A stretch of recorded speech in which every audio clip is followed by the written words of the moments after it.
Say good morning, Opal.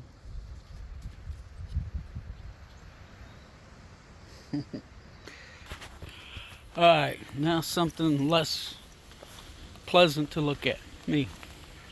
Hold on here. What's going on with this phone?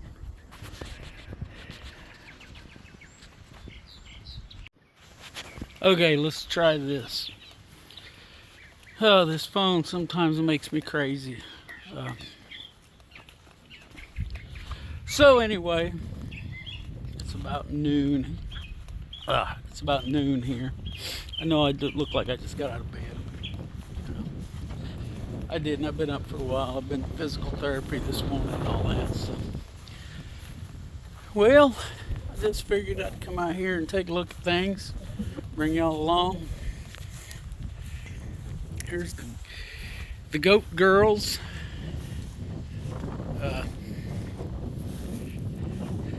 Seem to be doing okay. I got a little concerned about Rusty back there in the back.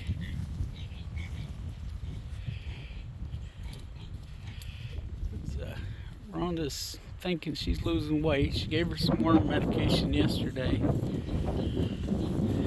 That's fancy there. She's a little ditzy.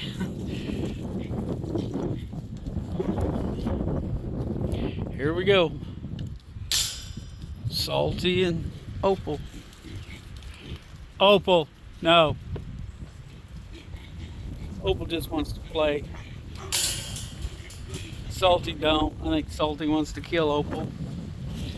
Looks like they used the goat house.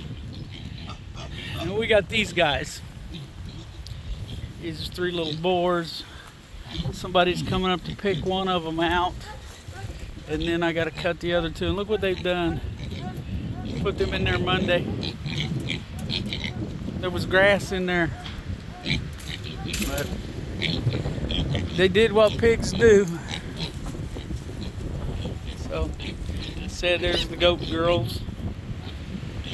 Salty, Fancy, and Rusty.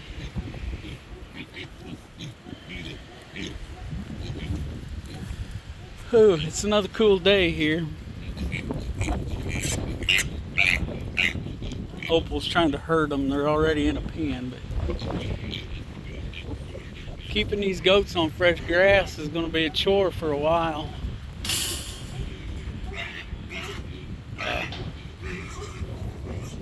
I have concerns about this. Of course, we got to get a pasture built. Rhonda thought we could turn them loose with the cows. I think would be all right, but 2 problems. Number 1 being Butch. We don't know how he's going to act. He's a little goofy. He's a bull still, so that's part of the issue. And the other is, on the far side over there is just a barbed wire fence. And I'm afraid they would just go through it and, And here's our cattle herd, so to speak. Butch and the little blind heifer. And we're going to have to get, Butch needs to go to freezer camp. We need to get that scheduled. But then this would be enough grass for them, for the little blind heifer until her time. So, yeah, not much going on. Oh, look at here. Look at there. We got potatoes growing here. Woo! It's just a couple of extra I threw in there. Now I want to go over and check the others and see how they're doing, the ones I planted in the ground. So, we'll walk over and take a look at that. You can hear the goats, maybe. If you like attention. those goats, I mentioned it's going to be a chore keeping them on fresh grass. That's not the only food they get. We have some goat feed for them, and so they're, not going hungry. They're not getting as much food as they would like, but they're not going hungry.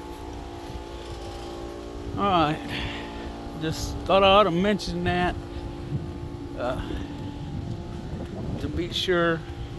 We're new to goats, but I'm not new to raising animals, so I know that I'm going to have to supplement their feed, because I don't have a big enough space for them at this point. They can only live on grass. Doesn't look like these are coming up. Hush. Yeah.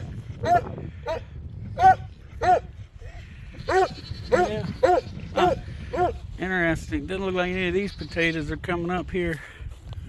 Opal, get out of there.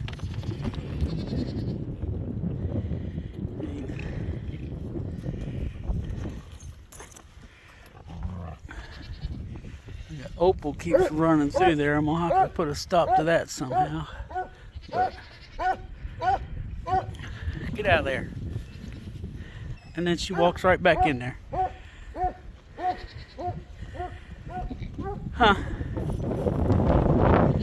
My onions, I don't know, a few of them look like they're standing up straighter and getting a little greener, but these potatoes, I'm not seeing anything out of them. Get out of there. And then she goes right, get.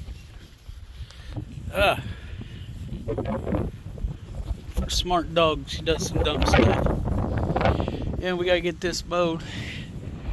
And then we got the chickens over here still. I think we probably, there's the walking boss. Rhonda's about ready to turn him into chicken soup or something. We need to get him caught and trim them spurs a little bit. Looks like it broke off a little, but crazy. We need to get rid of at least one of these roosters. It's because we got too many roosters for as many chickens as we have.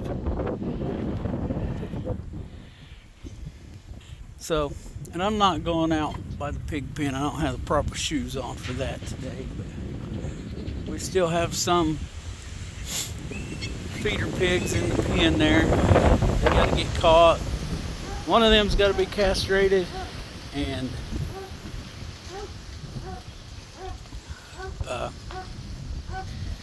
all of them except one is going to somewhere. We've got customers for them. We've got 2 customers taking 7 pigs. One takes 3, one takes 4.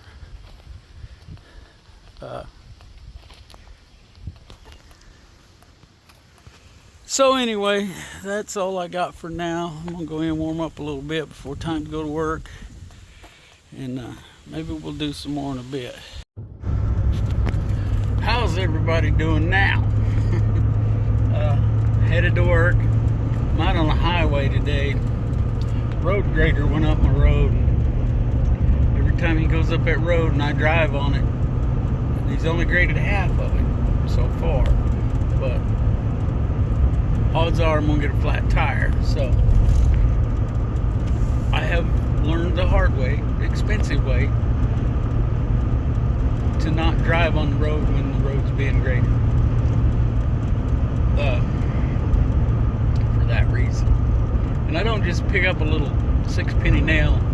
I usually get like a 1/4-inch bolt through a tire, so they got to use a special patch called a plug patch, and it costs more to do that. It costs an extra $5 to get that tire fixed.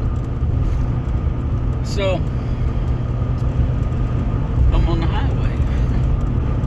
Actually, I'm on a in highway, just a little 2-lane highway. Leads into Louisville. But I got an interesting email, and it concerns the number one farmhand. I got a text message from the ag teacher at school, which he's not involved in ag, and we're not exactly on the best terms with the ag teacher.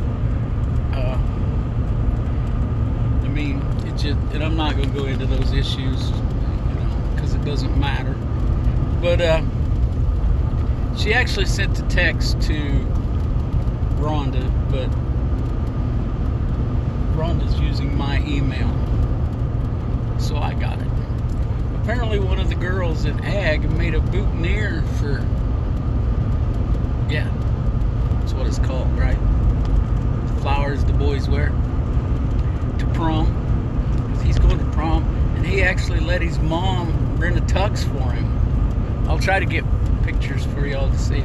I haven't even seen it. I don't know, they went and picked it up last night. I don't know where it's at. But so I thought that was pretty neat. I don't know the backstory behind it, whether this girl likes him or it's just something they did in ag. I don't know. But I thought it was pretty neat. Anyway, whatever the reason, it's I think it's pretty cool, pretty nice. So yeah, I'm kind of looking forward to, and of course I won't get to talk to Ethan until probably Saturday morning, maybe Friday night. Sometimes he stays up late to talk to me on Fridays. And during the week he don't. Somewhere between 9 and 10 o'clock he's in bed. That's one thing I got to give the boy. He's not one of these kids that stays up late and doesn't want to get up in the morning. He's for years set his own alarm clock and gotten himself up in the morning and gets himself around. Even when he was younger, he would get up, and I'm talking first, second grade, he would get up and get himself ready. Me and Rhonda both was working away from the house back then, and he would get himself up, get dressed, and get his sister up and around. And she's 7 years older than him. So he's pretty good at taking personal responsibility for himself. Pretty proud of that. Like I said, this is the first time he went to prom last year as a junior, but he wouldn't let his mom rent him a tux. Well, this year he's getting one. So yeah, that's the most exciting stuff going on around our house right now. So I'm almost to my destination, so I'm gonna have to wrap this up.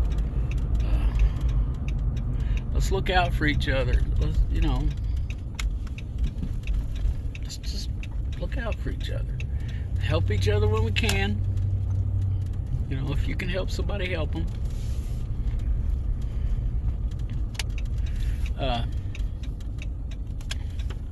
Don't forget to pray. Prayer is important. I mean, our country needs prayers. Our states need prayers. Our friends and neighbors need prayers. We need prayers ourselves. Don't forget to pray for yourself. So, catch you later.